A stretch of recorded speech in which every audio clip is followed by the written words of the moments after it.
I want to start this episode slowly because this conversation doesn't live in urgency. It lives in the aftermath. Think about a time you showed up different as a leader. You softened your tone. You listened more. You were even more compassionate. And you sat and quietly waited. But it never came.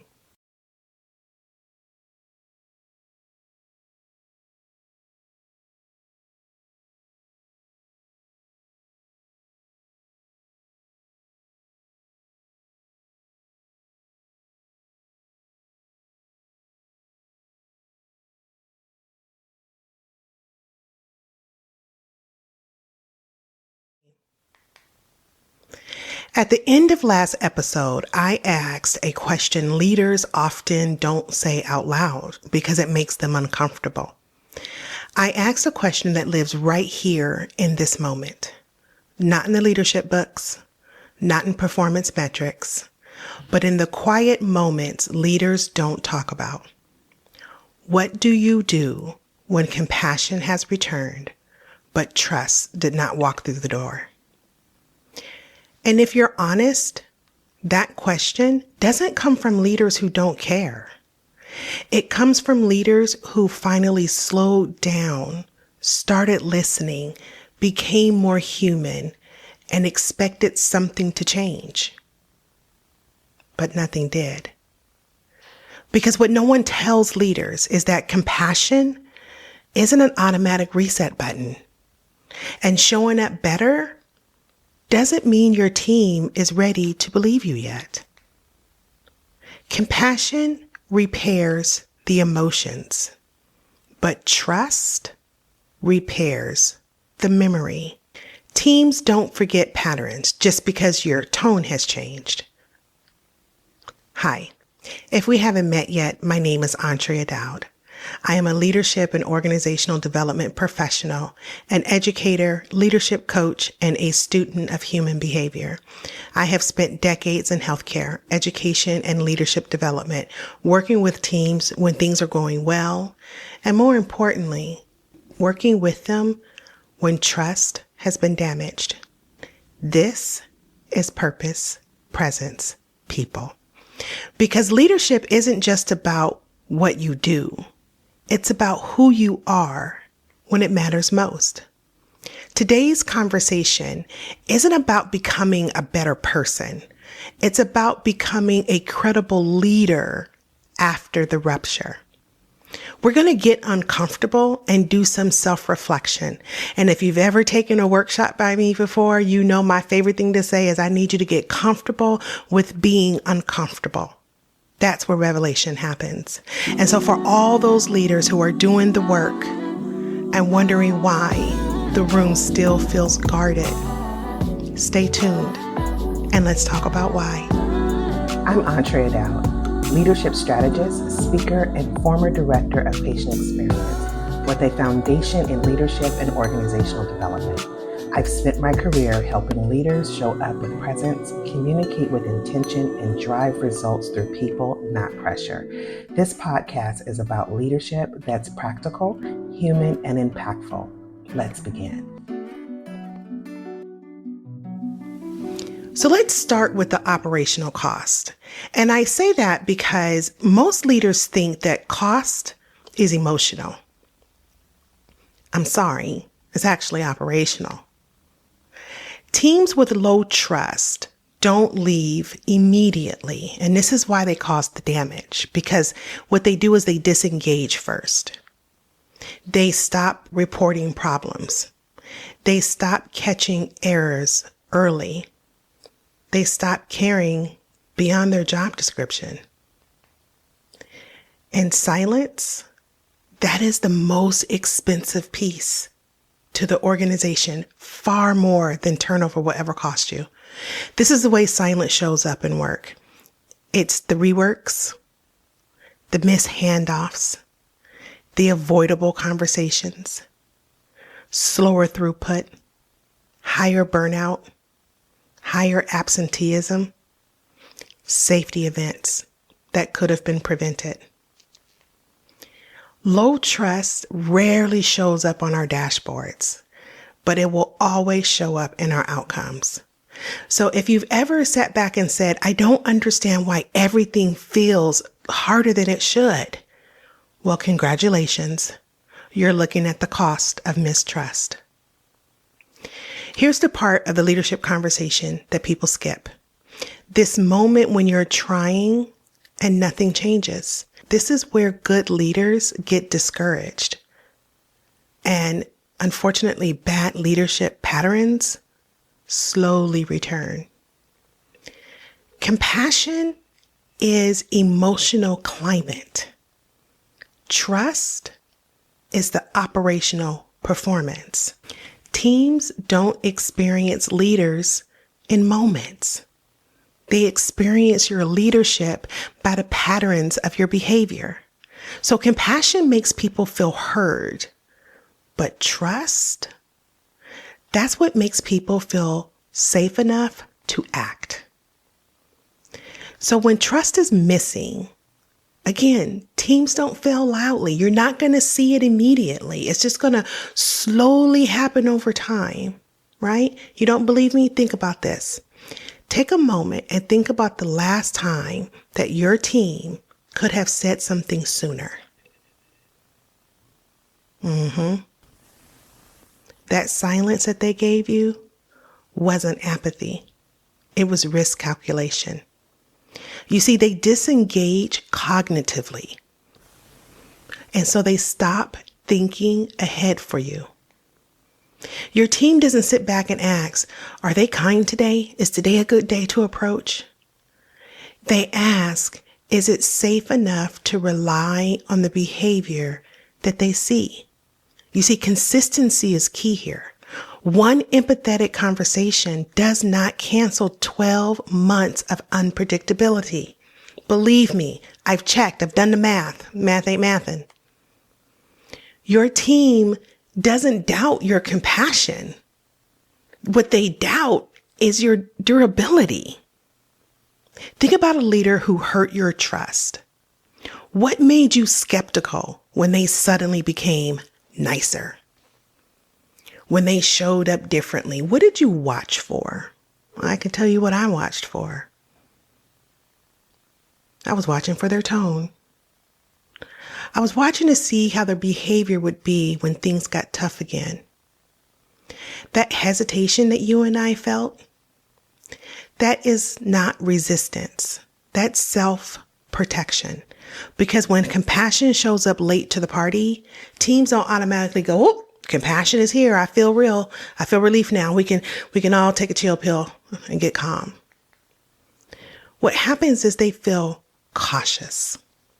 Nothing confuses a team faster than a leader who suddenly discovered empathy on Tuesday. Trust is an organizational experience, not a feeling, right? And so your team will assess your predictability. They assess, are you going to follow through? And most importantly, they're looking at your emotional regulation. Because compassion without consistency feels unstable, and instability will definitely hit your metrics.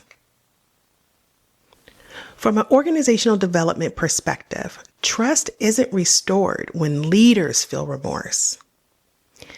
It's restored when behavior becomes boringly reliable.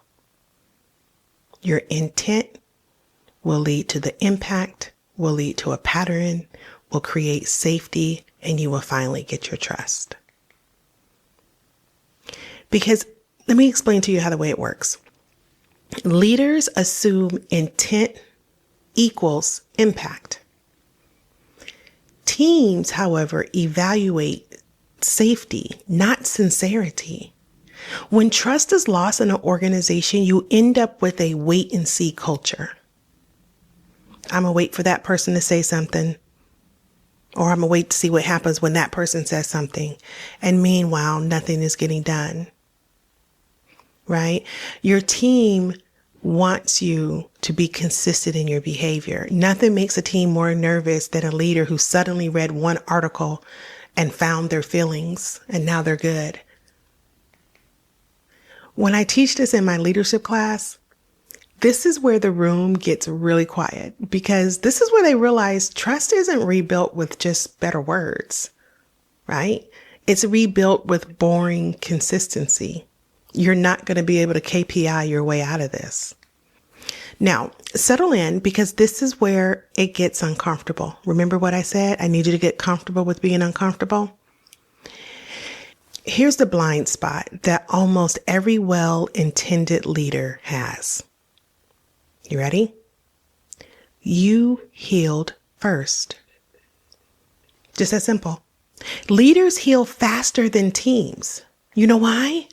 Because as a leader, you process things internally. You're thinking about it for months before you step into it.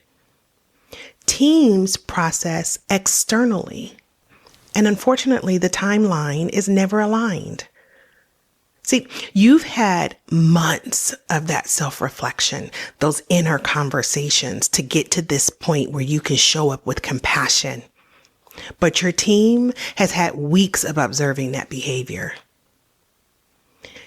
Simply put, it's like you're in chapter 12 and they just finished the introduction to the same book. You're not on the same page. And so I want you to think about this with me, okay? If you were sitting in your team's chairs, let's just reverse the situation just for a moment. What would you be skeptical of? Now, the answer to that question requires honesty, self-reflection, and the courage to look at the man in the mirror. Okay. I always share a story, right? And so I want to step out of leadership just for a moment, and I'm going to talk about something that happened in my real life. There was a relationship in my life where care had lost. We had been losing it. Not because there wasn't love, but because presence didn't show up in the way that it should have. Eventually, the conversations happened. Apologies were said. I mean, real ones. We were sincere, right? And so care returned, but trust didn't. And here's what surprised me the most. I wanted the relationship to move forward faster than safety allowed. I mean, I was ready. I wanted to get out of that uncomfortable space of our relationship, but trust wasn't there. And so wanting trust back isn't the same as being ready to hold it. You see, a lot of my leadership lessons come from situations that I've encountered and learned during my leadership journey. I can tell you that the hardest leadership lesson I learned wasn't how to repair trust. Books show you how to do that. But how to do it without being rewarded immediately. You see, the hardest part wasn't changing. It was changing and not being trusted yet. It was doing the work and nothing was changing. No one was recognizing all of my good effort that I was putting forward. Ladies and gentlemen, it turns out that growth doesn't come with a standing ovation. It comes with awkward silence. And so when trust doesn't return, leaders do one or two things. They over-explain or they get discouraged. But there's a third option. I want you to think of 4 steps that I'm going to give you. The first thing is to acknowledge. Acknowledge without defending. Don't explain, I was under pressure, so that's why I responded like that. Right? Name that gap out loud. Take the quiet out of the quiet and put it into the noise. Number 3, make yourself predictable. Trust grows when people can anticipate you. Here's the last one that might be the hardest. I want you to stay in it stay with your compassion, stay with your journey longer than the skepticism will. Consistency will always outlast doubt. So I want you to pause and think. Think about what I just told you. Which step did you rush through because it was uncomfortable? Think about it. The step that you rush through is the one that your team needs the most from you. Consistency without reassurance doesn't work. The skill in this session isn't explaining more. It's holding on and continuing to do it without being rewarded. Can you show up the same way even when no one thanks you yet? I coached a leader who said something that I hear all the time. I've changed. Why won't they move on? Why are they stuck? And they had been a team and things were improving, but they were still guarding and performance was flat. And so I asked the leader, I said, well, how long did it take you to lose their trust? He responded, about a year. I said, okay, so why do you think rebuilding trust is going to take less time than it did to break it? That's when that leader stopped performing his change and started practicing being consistent. As he began to do this, safety came back first. Performance followed later. And then the trust came.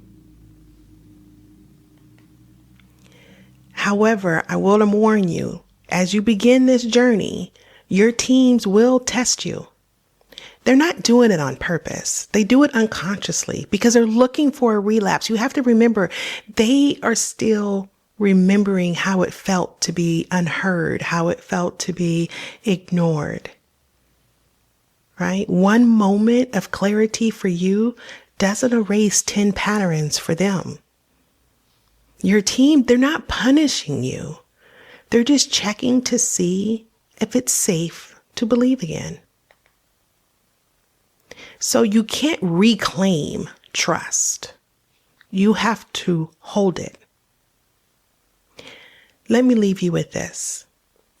If compassion returned, but trust haven't, that doesn't mean that you failed. It means your leadership journey just entered the most honest phase. Because trust doesn't come back when leaders feel better. It comes back when teams feel safer. Remember, wanting trust isn't the same as being ready to hold it. Because holding trust requires restraint. That means no rushing the room. No looking around and chasing validations. Not changing again because this one's not working. And the most dangerous moments in leadership, it's not when trust is broken. It's when leaders believe it's back. So I leave you with this question. How do you know the difference between trust returning and a team that has simply learned to work around the new you? If you don't have an answer for that, that's okay. That's where we're going to go in the next episode. I'm Antrea Dowd, and this is Purpose, Presence, People.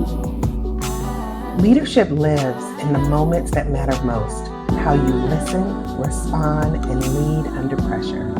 Take one idea from today and put it into practice. Thank you for listening.